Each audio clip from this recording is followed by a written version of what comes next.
Comic Boom. Hey guys, Comic Boom here to review Wonder Woman issue 72. I wish I was more excited about this, but I'm just not. This is going to be a quick review. Of course, every time I say it's going to be a quick review, I end up ranting.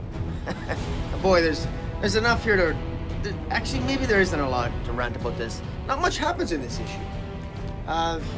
Wonder Woman and Maggie are sort of trapped in the cave. They went back to the place where Olympus... there's a central point where Olympus may have disappeared, and they've went back to that particular place that happens to be where Atlantiades' initial headquarters was when Olympus disappeared. Atlantiades remembers sort of appearing on Earth near that town where Atlantiades, of course, it was established in the last 3 issues. Atlantiades, the winged gender fluid god, she basically had a bunch of cupids, basically mind raped the town, forcing them to pursue their heart's desire, and of course they abandoned their children. Children were endangered.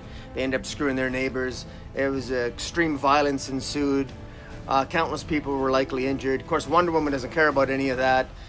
Now, in fact, last issue ended with Atlantiades hoping to go after Wonder Woman, who with Maggie is trying to explore this cave, trying to find Olympus, because Maggie's sword, which is the sword of Antiope's sword is essentially leading the way, presumably toward Atlantis. But meanwhile, Antiope, of course, has this expectation that once she helps Wonder Woman through this adventure, she'll be able to go back to this town that she's essentially forced herself upon, and she figures that she's going to help this American town, move forward into the future. Nonsense, to say the least. If you're just picking up this video now and you haven't watched my previous reviews on this story arc so far, you'll be completely lost from what I just said. But there's just simply too much to cover. But like I said, this J. Willow Wilson tweeted something on Twitter that I responded to, and it's kind of funny. J. Willow Wilson teased on Twitter that in approximately 8 weeks, which is, because it comes out, I think this comes out only once a month now. Or is it every 2 issues? I can't even remember. I think it's, in approximately 8 weeks, there's going to be a major character death in Wonder Woman. That's what she teases, and she teases that's her first big death in Wonder Woman. And I tweeted back to her, I said, I hope it's Atlantiades that dies, because Atlantiades, of course, is guilty of child endangerment, endangered the town, mind raped the town, is essentially what Atlantiades did. And J. Willow Wilson's tweet back to me was, my goodness, what book are you reading? And of course, I never really engaged her. I just submitted to her the one, I just tweeted back that, about the child endangerment and what Atlantiades had done, I thought merited some form of punishment. Certainly not having Atlantiades be embraced as this misunderstood god. No, she's a criminal. She is a criminal. And it should be treated as such, and it's the ongoing problem with Wonder Woman. And I ranted and raved in my last video you can watch when I reviewed issue 71. I ranted that, she should be treated like a criminal, and Wonder Woman, of course, should treat gods like Atlantiades as criminals. Instead, Wonder Woman professes an attraction toward Atlantiades, which is just wrong on so many levels. Like, it's really wrong. Somebody, since J. Willow Wilson, and I say this respectfully, maybe she's too close to her story. I think she was trying to tell a story about Atlantiades, trying to make a statement maybe about gender fluidity and having diversity in comic books and having a gender fluid god and preaching about love and the dangers of pursuing one's heart desire without, at the same time, while not abandoning your personal responsibilities to your family. I think that was the message J. Willow Wilson was trying to convey. It just didn't quite hit the mark for me. But in any event, I appreciate what J. Willow Wilson was trying to say. I just felt the execution wasn't quite there. But it is what it is. Now, having said that, issue 72 here, not a lot happens. This involves basically Wonder Woman and Maggie fighting the Minotaur that they found in this cave, who's basically blocking their entrance, blocking them from proceeding further, presumably toward trying to find Olympus, we think. Atlantiades shows up, helps them basically defeat the Minotaur. And by the end of this issue, they end up in a place called Dimension Chi, which Wonder Woman claims she recalls. She remembers it from when she was a child. Now, what is Dimension Chi? I don't know. I've read a lot of Wonder Woman comics. I'm familiar with a character called Chi. Back in the day, during the when I remember reading Wonder Woman, the classic Wonder Woman comic books. Well, I guess classic if you consider 1970s classics. But there was a character called Chi, who sort of at one point helped teach her martial arts when she lost her powers, and Wonder Woman wore the white suit. And but I don't think this is a dimension called Chi. I'm not familiar with it. So if some of you guys are, I haven't really Googled it. I mean, I've read a lot of Wonder Woman comics, but I can't remember all of it. So if you guys know what Dimension Chi is, if it's been addressed at some other point in DC history, feel free to let me know. I'll certainly check it out. But so they end up in this different dimension. Why are they there? I'm not really sure. What does Dimension Chi have to do with the gods? Are the Olympic gods sort of lost in this Dimension Chi, or is this where they're going to be located now? Not really sure. It's interesting as well that one tidbit of information here that's I find is more interesting is the little tidbits, particularly that apparently Wonder Woman now theorizes that Maggie's sword, which is Antiope's sword, she theorizes that it must have been forged in Themyscira, because all swords that were forged in Themyscira apparently find their way back to their original user.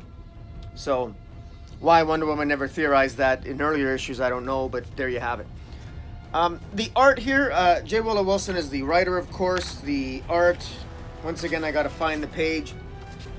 Sorry, J. Willow Wilson's the writer. Jesus Marino and Tom Derenick are the pencilers, and they do a pretty good job on the penciling. I like the art, so kudos to Jesus Marino and Tom Derenick, Jay Marino and Scott Hanna are the inkers.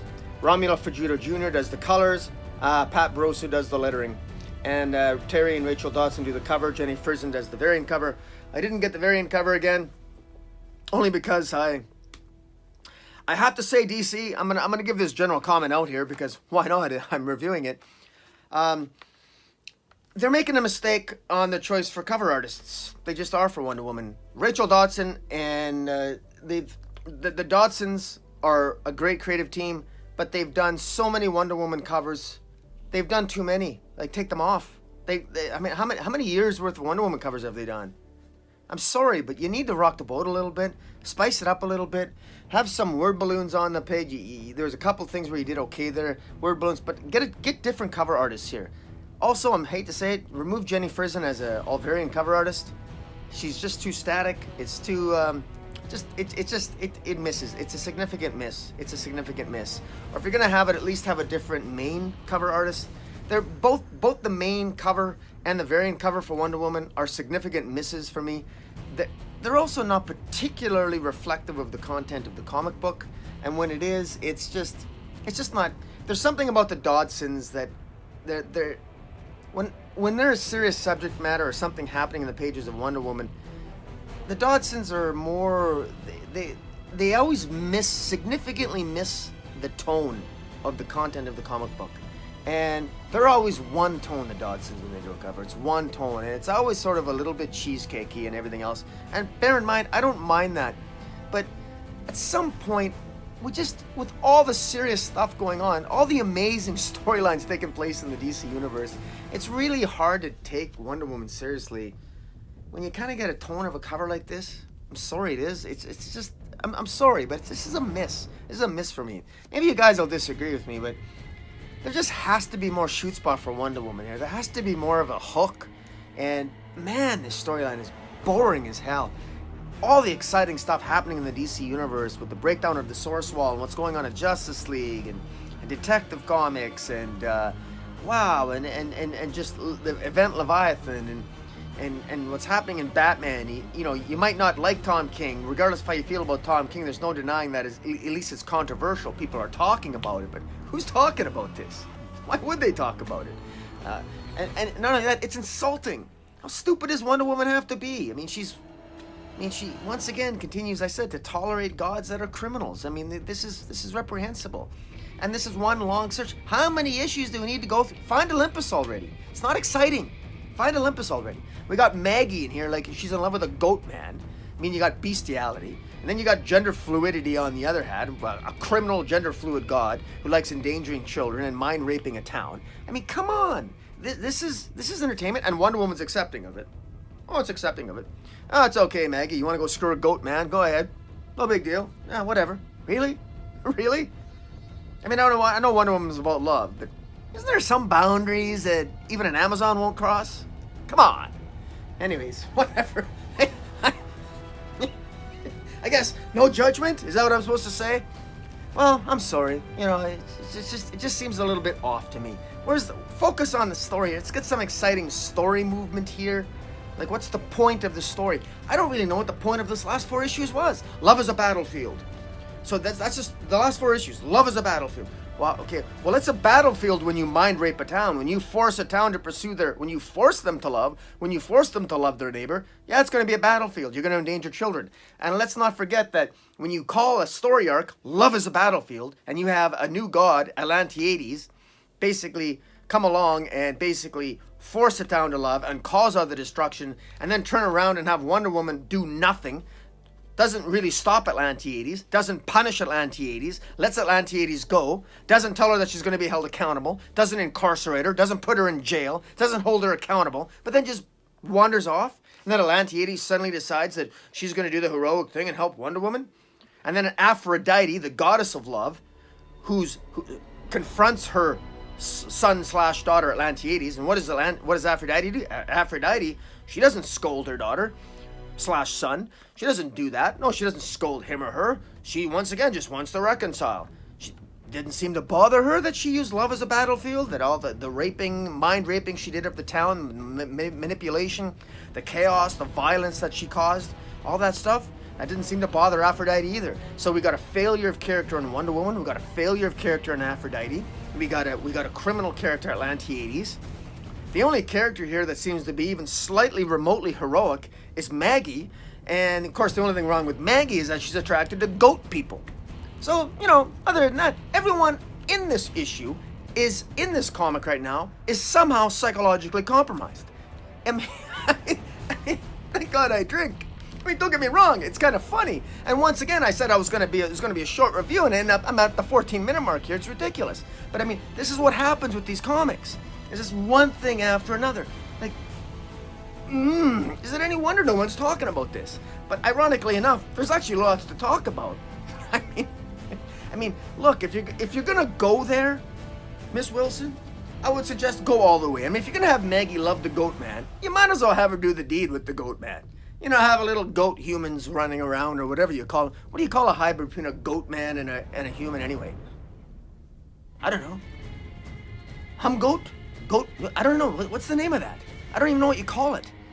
Anyways, my rant/review's done. I can't recommend this comic, you know, but I mean, I'll still review it because I'm bored and whatever. But if you want to check out Wonder Woman 72, go ahead. But you're not going to miss much if you do it. Guys, Comic Boom out.